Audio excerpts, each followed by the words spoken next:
So today we're here to conduct our second experiment for hydraulics lab, which is to determine the density, specific weight, and specific gravity of each liquid. So here's G to introduce to you the materials that we needed for this experiment. So, I'm G. Ito yung mga materials na gagamitin namin for experiment 2. This is triple beam balance. This is beaker, vinegar, soy sauce,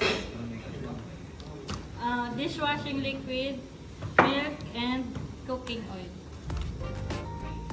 So ngayon, sisimulan na namin the experiment. After being familiarized with the materials needed, we then proceeded to weigh the beaker and the liquids. This is crucial to determine the density of liquid, specific gravity of liquid, and their specific weight.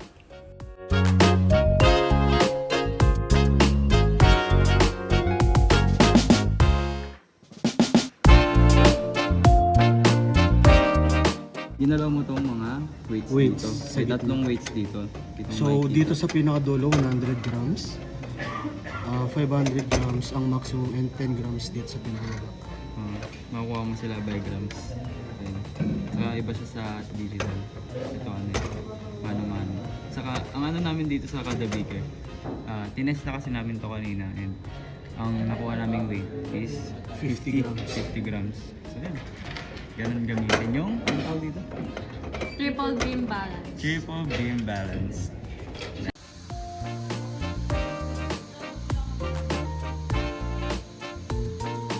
Abutin mo muna sa 40 para hindi tayo masaya.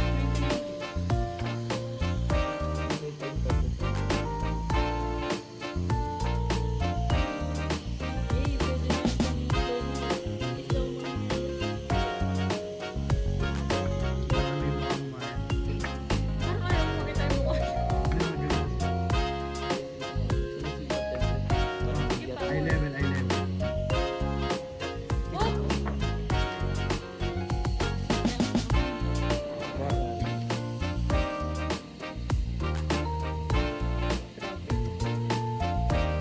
Tissue.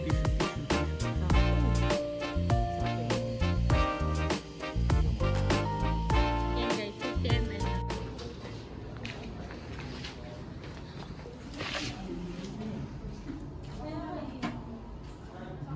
Oh, sakto. Sakto. 98. 98.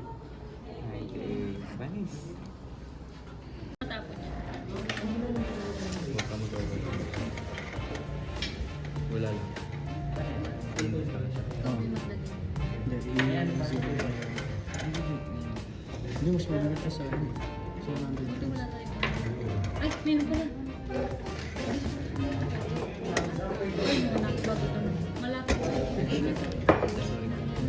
Hindi para yung kukunin natin dito. Guys, meron pala kami steak. Ay, hiniram na sila. 100 grams. 90 na. Ayun. Ano? Itong ano. Konti. 5 or 6.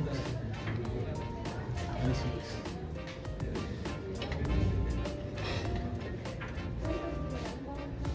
Hindi. Banda dito. Yan.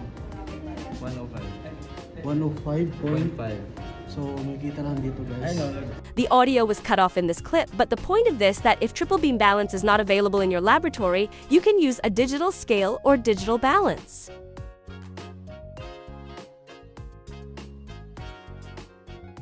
So, first, tear the balance and put the beaker on top of it. And there you have it.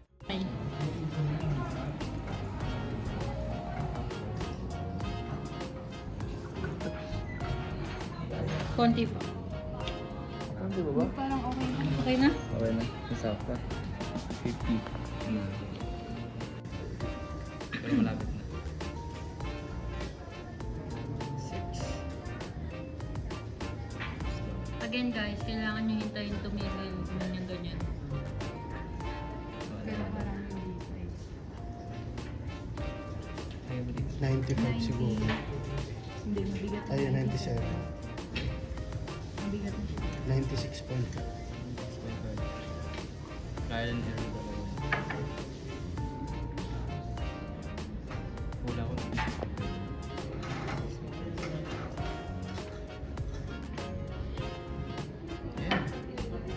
Ayun na.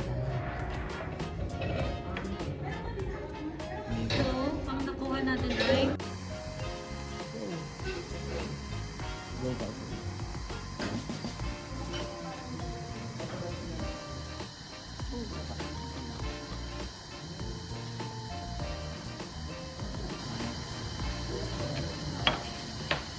So guys, this is 50 ml ng oil.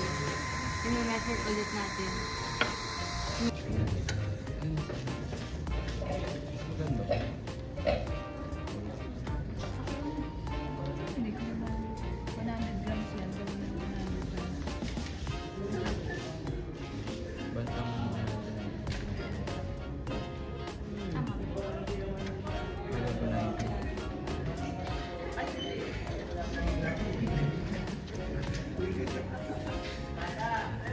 Ayun eh.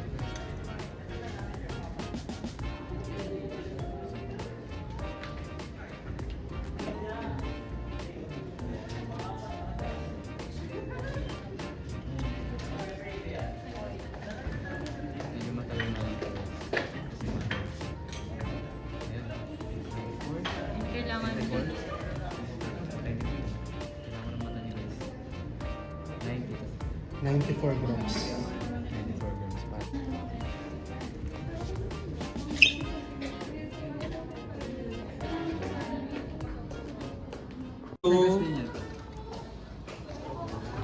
Ano yung sinasabi kanina, Ben?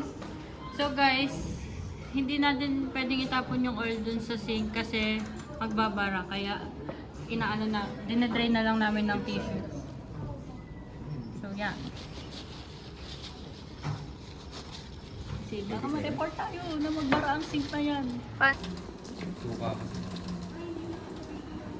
Ayan ah. Dapat, kapag gagamit kayo, wala tayong sponge. So, magkakamay tayo. Ay na. Ang sponge? Yes, may brush tayo. Ano yun to? Sa inyo? May gumagamit natin. Uy! Nakita ko na yun. Kayo nakita dyan. Sa'yo Uy! makatulog.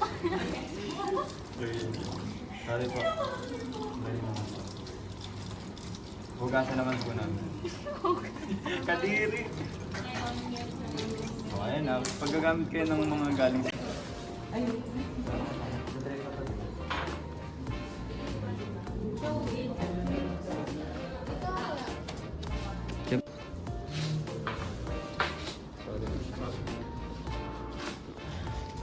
Ano bang sinasabi na nagbablog ng ano?